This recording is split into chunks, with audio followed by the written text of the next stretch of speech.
تو وہ اپنی باپ کی قبر پہ جا کے ہاتھ اٹھا کے دعا کرتا ہے.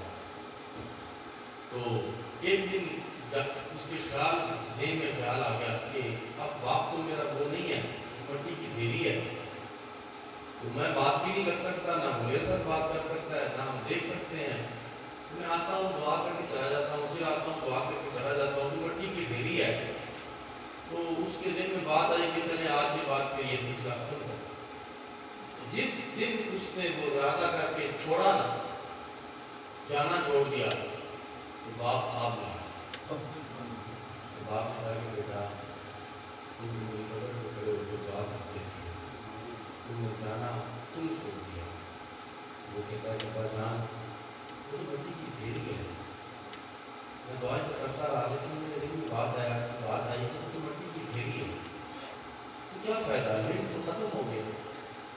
باپ نے بولا بیٹا تمہیں تو مٹی کی ڈھیری لگتی ہے نا، ہمیں پتہ ہے جب تم دعا کرتے تھے تو روحیں مجھے پکارتی تھی، اور تم چلے جاتے تھے تو روحیں منتظر رہتی تھی کہ دوبارہ ہم کب آئے گا دعا کرنے کے لیے.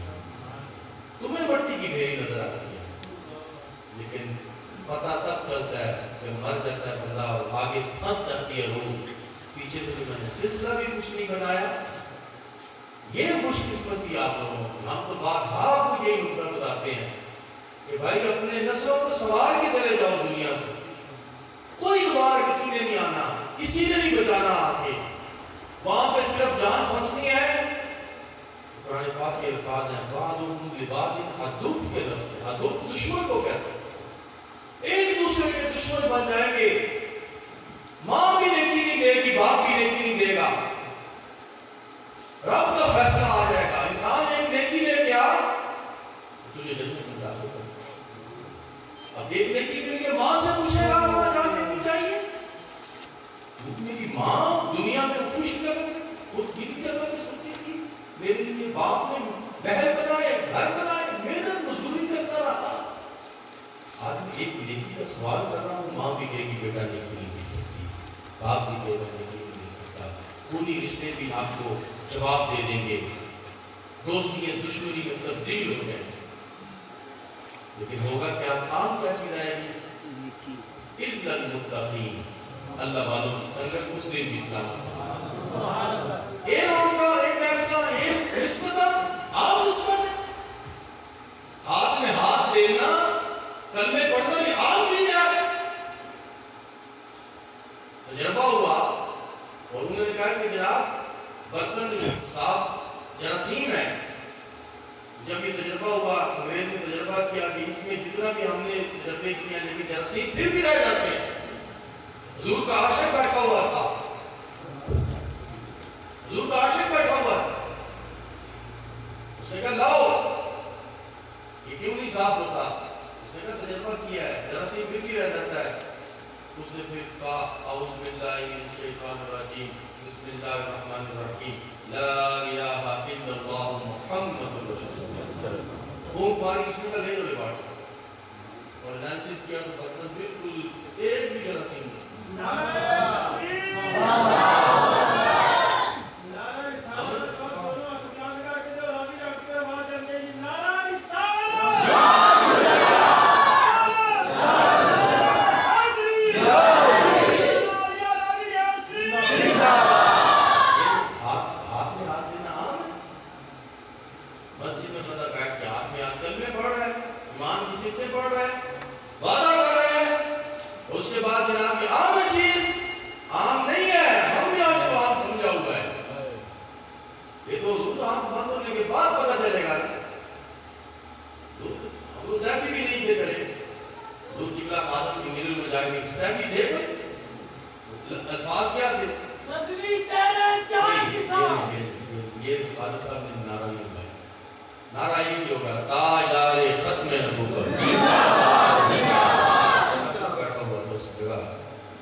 کنیاں صدیاں قبر سے پیا رہنا ہے، کنیاں صدیاں کبھی گزرے نا قبرستان کے روپ میں دیکھا کرو ان لوگوں کو.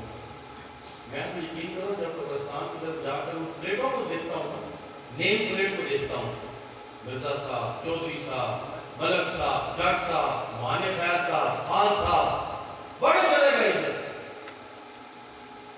جاندی باری ڈرونا بڑھیوں ہاتھ نہ لاندے ڈرتے. جاندی باری ڈرونا بڑھیوں ہاتھ نہ لاندے ڈردے، جنہ لئی تو پاپ کمائے کتھے دیوں کر دے. اپنے بندے کی دلیل کوئی بھی نہیں. ہاں روح نکلنی ہے نا کسی میں بھی سوال ہی نہیں. کبھی پوچھو اپنے بیٹوں سے پوچھو، گھر سے پوچھو اپنے کہ میں مرنے کے بعد ایک دن رکھو گے مجھے؟ کوئی بھی نہیں رکھے. سارے شفٹ کر کے آئیں گے اس کو. اور دنیا میں وفا ہے، وفا نہیں ہے اس میں. میرے پاک نے فرمایا یہ تو دنیا دھوکہ ہے. پھر سمجھو اس چیز کو کہ دنیا دھوکہ کس طرح دھوکہ ہے. آپ نمازیں پڑھیں، آپ کو لوگ تانے دیں، آپ حضور کی غلامی کا پٹا گلے میں ڈالیں، لوگ آپ کو تانے دیں. آپ حضور کی پسندیدہ شکل بنائیں، لوگ آپ کو تانے دیں. آپ سر پہ حضور کی سنت کا تاج سجا کے رکھیں، لوگ آپ کو تانے دیں. پھر حضور کے راستے سے ہٹانے والے لوگ آپ کو. اور پھر میرے لجپال نبی نے فرمایا دنیا خود ہوگی، دنیا دھوکہ ہے. اس کے پیچھے اس کو اپنا مقصود نہیں بنانا. رہے دنیا میں، میں یہ نہیں کہتا جنگلوں میں بھاگ رو دنیا میں. ہمیں تو کوئی نہیں کہتا جناب صوفی صاحب ہم تو یونیورسٹی میں جاتے ہیں، ہمیں تو کوئی نہیں کہتا. ایک بندے نے مجھے کہا، کہتے ہیں آپ یونیورسٹی میں آتے ہیں، اسٹاف نہیں ہوتی ہے، کبھی اتار کے آ جائے کرو. میں نے کہا تمہیں نہیں پتا نہ جان نہ سمجھ انسان. میرے لجپال نبی نے فرمایا یہ مرد کی شان تاج سر پہ رکھتا ہے، اس کی اللہ شان بڑھا. تمہیں کیا پتا اسی سے؟ پتہ ہی نہیں. ایسے سوال کیے جا رہے ہیں. خادم صاحب نے بات کی اپنی امامہ بات کی، میں بڑا ہوں مزور. کدی دیکھا یہ امامے بغیر خادم صاحب سمجھ لگتے سن یہ امامے 10 وقت دل دی کرنا اینج لگتا سی شیر بیٹھا ہے. اکھاں جا کے مانتا تھی نا جدو آنکھ کے اندر بھی نور، منہ کے اندر بھی نور، زبان ہونٹ کی بنتے تھے تو نور. جناب ویسے تو ایک مرد بیٹھا ہوا تھا اور پتہ لگتا تھا کہ مرد بیٹھا ہوا، مجاہد بیٹھا ہوا. اور مطلب لیڈر کی تو نشانی اپناؤ نا یار، کچھ نہیں کر سکتے. ڈامن ڈول کیا ہوتے ہو، لیڈر کو تو نہ چھوڑو نا. میں گردوارے میں گیا، ایک چھوٹا بچہ تھا بالکل اتنا، اس نے نکر پہنی ہوئی تھی، بنیان پہنی ہوئی تھی، لیکن اسے سر پہ پکڑ پہنا ہوا تھا. میں ساتھی میرے ساتھ تھے، میں نے کہا یہ دیکھ لو اس بچے کو، جدھر بھی اٹھا کے لے جاؤ اس کو، گلی محلے میں لے جاؤ، اپنے گاؤں میں لے جاؤ، گھروں میں لے جاؤ. جس جگہ اس بچے کو چھوڑو گے لوگوں سے پوچھو یہ کس کا بچہ ہے، وہ سب کہیں گے یہ سکھ کا بچہ ہے. اسی لیے اس نے اپنے گرو کی نشانی نہیں اتاری. اس کے ماں باپ نے کتنا سجا کے اس کے سر پہ رکھا ہوا اور اس کو کھیلنے دو، جاؤ کھیلو بیٹا، لیکن سر پہ گرو کی نشانی نہیں اتارنے دیں. وہ نشانی یہی ہے. پادری کو دیکھ لیں، یہ عیسائی کو دیکھ لیں، اسے سلیپ آگے کیا ہوتا. ہاں اس کو سلیپ آگے کیا ہوتا، جب وہ 3 پیس میں ہو، جب وہ جس جگہ پہ ہو، سمجھے آپ نے کیوں نہیں ہے، وہ اسے سلیپ آگے کیا ہوتا.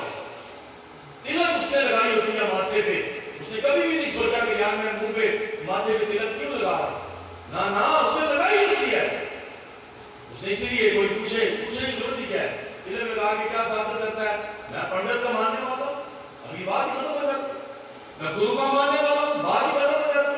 میں پادری کا ماننے والا ہوں، بات ہی ختم ہو جاتی ہے. آ گئی بات نبی کریم صلی اللہ علیہ وسلم. کس منہ سے کہتے ہو کہ میں مسلمان ہوں؟ کس منہ سے جاؤ گے؟ کفن میں لپٹے ہوئے کس منہ سے جاؤ گے؟ یار حضور کی زیارت ہونی ہے. دنیا دار تو مٹی پھینک کے واپس آ جائیں گے. دنیا دار تمہیں یہ وفات کیا کریں گے؟ کلمہ ہی تمہیں نہیں پڑھنا یار. چاند پہ اٹھ جائے گی، کلمہ ان کو نہیں آتا ہوگا. جنازے میں کھڑے جنازہ ان کو نہیں آتا ہوگا. کس منہ سے ان کے ساتھ دوستیاں لگاتے ہو اور کہتے ہو یہ دنیا ہے؟ کچھ نہیں ہے دنیا. پتہ چلے گا یار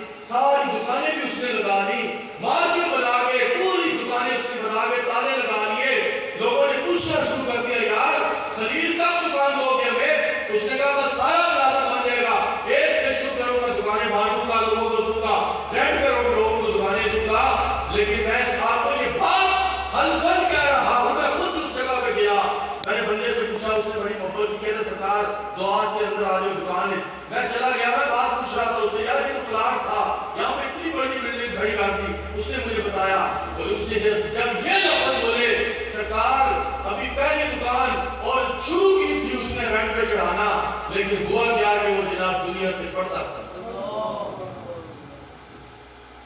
کچھ بھی نہیں ہے، دنیا کچھ نہیں ہے یار. خوش قسمت ہو، سجدے میں پڑ کے رویا کرو اور کہا کرو یا اللہ اس بے حیائی کے دور میں اللہ نے مجھے میاں صاحب کی نسبت عطا فرما دیا اور میں خوش قسمت ہوں اور میری نسلیں بھی آگے دین کی خدمت کرنے والی ہیں. اور اپنے بچوں کو بھی یاد لاؤ اس راستے پہ. مجھے بڑے پیارے بچے لگتے ہیں. میں نے کیوں اس وقت بچے عبداللہ کو آپ کا تعارف کرواؤ، کیوں یہ بچے ہمارے لیے مجھے اتنے پیارے لگتے ہیں. جب یہ دین پڑھتے ہیں، جب یہ دین کی بات کرتے ہیں، جب قرآن پڑھتے ہیں، آپ کو کیا بتا یہ اتنے پیارے لگتے ہیں یار. ان کے تو پاؤں کے قدموں کو چومنے کا دل کرتا ہے. آپ کو کیا پتا ہے؟ آپ تو دنیا کے اندر مست ہو کے صبح شام گزارتے ہو، پتہ بھی نہیں ہے، نماز کا بھی خیال کوئی نہیں ہے.